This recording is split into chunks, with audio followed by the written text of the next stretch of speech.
Let's start with developing news. This morning, talks between the federal government and Public Service Union appear to be at a stalemate, and the union is pinning the blame squarely on the feds. This is a complete demonstration of the incompetence of this minister in this position to allow these negotiations to drag out this long. And it's not the union. It is the employer dragging out these negotiations. And again, it's through the incompetence of the president of Treasury Board. Since Wednesday, more than 155,000 federal public servants across the country are off the job. Pay raises and how big they should be are a sticking point. Ottawa is offering a 9% increase over 3 years, while the union, the Public Service Alliance of Canada, is pushing for a 13.5% raise to offset inflation. PSAC also wants provisions for remote work in the agreement. Mona Fortier is leading the negotiations for the federal government. She's president of the Treasury Board. Minister, good to see you. Thank you very much for coming in. Good morning. Thank you for having me. I have a blunt question to start things off. Are there or are there not negotiations happening with the union as we speak? There are negotiations. We are at the table. You are at the table. Yes, so we are. As we speak, there is a back and forth, there is a dialogue happening, because that's not the impression Canadians have from yesterday. Well, the important thing, if we can go back to, we've been in mediation for 3 weeks. We've been at the table for 3 weeks. There have been up and down. There's been kicking and screaming. But the important thing right now is that we are focused and we have a deal that is good for public servants, a fair one, and that is reasonable for Canadians, and that's what we're trying to focus on right now. So let me try and parse this out, because what we heard from the union was that they presented an offer to the federal government Thursday. The federal government responded only on one narrow part of that offer on Friday. Then you released a statement saying, well, we actually gave them a counter offer. We tried to set up a meeting. The meeting never happened. So now you're telling me there are negotiations happening? There has been for the past 3 weeks. There has been also misinformation going out. It is important that yesterday, actually, we were ready to give a counter proposal on different issues, and we were ready, but the decision was for them to wait to do their press conference, and then they met with us, and we continued during the day.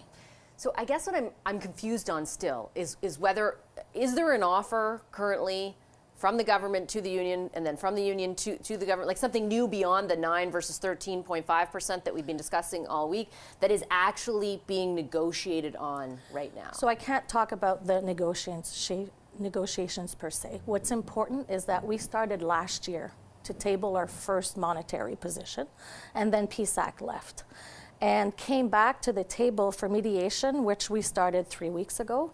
And there has been 570 issues that were tabled at the beginning of this negotiation. So it's not just one thing, there are many things. And now we are at a point where there's some left. We've made a lot of progress, but there's some left, and we need to get to a deal on wages and other. The president of the union, in describing the speed with which, or lack thereof, you and your government are responding, this is how he's characterizing it, said that it screams of the incompetence of Mona Fortier. Things do not seem to, I think, the average Canadian watching this over the weekend, like they're going well.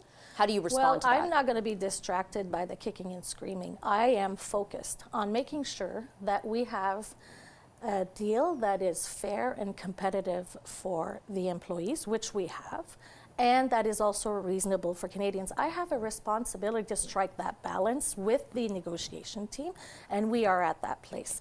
The Public Interest Commission brought their recommendation out of enabling the wages to be at 9%. We weren't ready to do that, but we did in the last offer that we made this in the last week, and we're ready to go forward with that recommendation.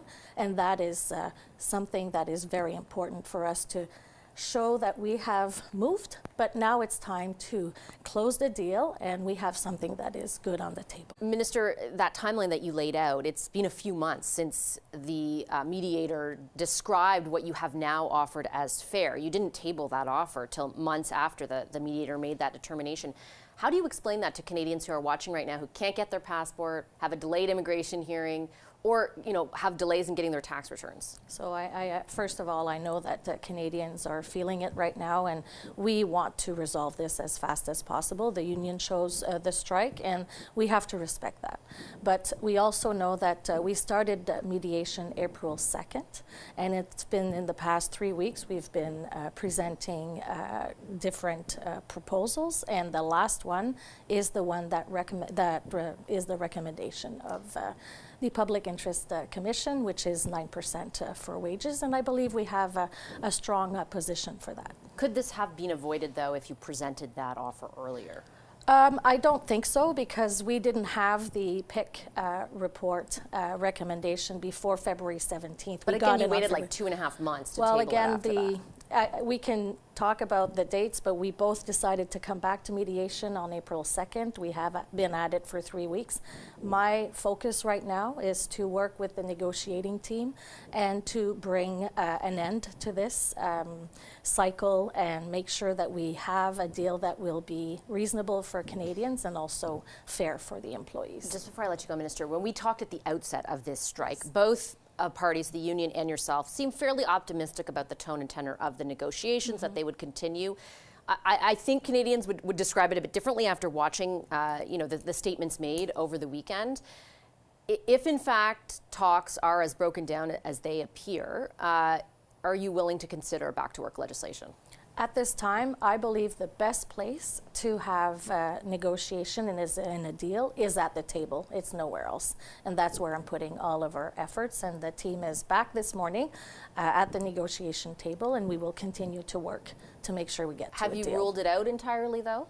At this time, it's not something that I believe is the best outcome. We need to really focus on where we are, and the best results will happen at the table. Okay, Minister, I'll leave it there. Thank you so much for your time this morning. Thank you.